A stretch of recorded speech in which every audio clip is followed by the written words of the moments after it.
BCS পরীক্ষার preparation নেবেন ভাবছেন, কিন্তু এখনও শিওর না যে আপনি সিলেবাসটা কি বিসিএস এর। প্রথম কথায় বলে রাখি, বিসিএস পরীক্ষার সিলেবাস বলতে আসলে কোনো কথা নেই।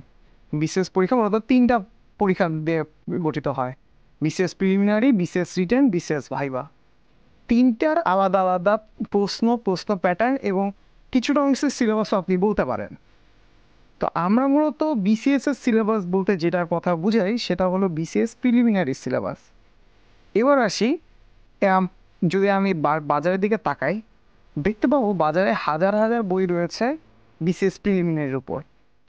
কিন্তু আপনি যত চান আপনি তত মোটা বই নিতে পারবেন, যে এক একজন তথ্যবহুল ভাবে বানিয়েছে। তার মানে কি আপনি সবগুলো পড়বেন? উত্তর হলো না। বিসিএস প্রিলিমিনারি একটা ফিক্সড সিলেবাস রয়েছে। এই সিলেবাসটা যদি আপনি দেখেন তাহলে দেখবেন যে বিগত প্রশ্নগুলো মোটামুটি 90 থেকে 95% কোশ্চেনই এই বিসিএস এর সিলেবাস থেকে করা হয়।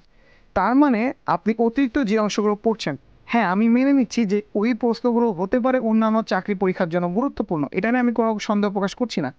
কিন্তু এটা ছাড়া বিসিএস প্রিলিমিনারি পরীক্ষার সিলেবাসের বাইরে যে অতিরিক্ত প্রিপারেশনটা আপনাকে অন্যান্য কোচিং অথবা অন্যান্য যদি কোনো বই আপনাকে নেওয়া করায়, সেটা আপনার জন্য ফলপ্রসূ হচ্ছে না। তাইলে এতগুলোর প্রশ্ন হলো যে এত যে বলছি বিসিএস প্রিলিমিনারি সিলেবাস কোথায় পাবো, এটা অ্যাকচুয়ালি কোনো কোচিং বা কোনো ভাইয়া বা কোনো টিচার এটাকে সেট করে না।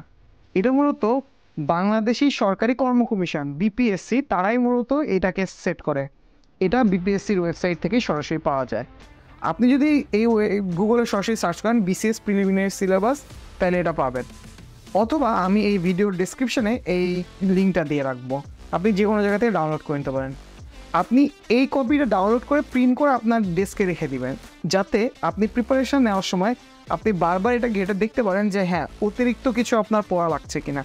আমি আবার বলছি, অতিরিক্ত অনেক কিছু পড়া লাগতে পারে অন্যান্য চাকরির ক্ষেত্রেও, কিন্তু আপনি যখন বিসিএস প্রিলিমিনারি প্রিপারেশন নিচ্ছেন, হয়তো আপনার এক সপ্তাহ পরে পরীক্ষা, এক মাস পরে পরীক্ষা, তখন আপনার অতিরিক্ত প্রিপারেশন নেওয়ার সময়টা নাই, সুযোগটাও নেই। এসব ক্ষেত্রে আপনি এই সিলেবাসের মধ্যে যতটুকু আছে শুধু ততটুকু ফোকাস করে যদি আপনি প্রিপারেশন নেয়, আশা করি আপনার বিসিএস প্রিলিমিনারিটা বেশ ভালো হবে। আশা করি এই টিপসগুলো আপনার কাজে দিবে। আর এছাড়াও বিসিএস প্রিলিমিনারি রিলেটেড অন্য যদি কোনো প্রশ্ন থাকে অবশ্যই আমাদের কমেন্ট করে জানাবেন। আমাদের ফেসবুক পেজে লাইক দিয়ে সাথে থাকবেন, তাইলে আপনাদের আপডেটগুলো পাবেন। আমরা বিভিন্ন সময় নোট শেয়ার করি, বিভিন্ন ভিডিও শেয়ার করি, এবং আমাদের একটি সিরিজ রয়েছে যেখানে গল্পের আকারে আমরা বিভিন্ন বইয়ের গ্রন্থ সমালোচনাগুলো করে থাকি। যে গ্রন্থ সমালোচনাগুলো মূলত রিটেলের জন্য লাগলেও আপনার বিভিন্ন ছোট ছোট প্রশ্ন উত্তর বের করার জন্য বেশ কাজে দিবে। তো আশা করি আপনার সেই ভিডিওগুলো দেখবেন এবং আপনার অনেক কিছু জানতে পারবেন। একাডেমি একটু ভিডিওগুলো স্ক্রল করে আপনার প্রিলিমিনারি রিটেনের প্রিপারেশনও বেশ সহজ হয়ে দাঁড়াবে। আশা করি আপনার সকলের কাজে দিবে। ভালো থাকবেন, সুস্থ থাকবেন, ইংলিশের সঙ্গে থাকবেন।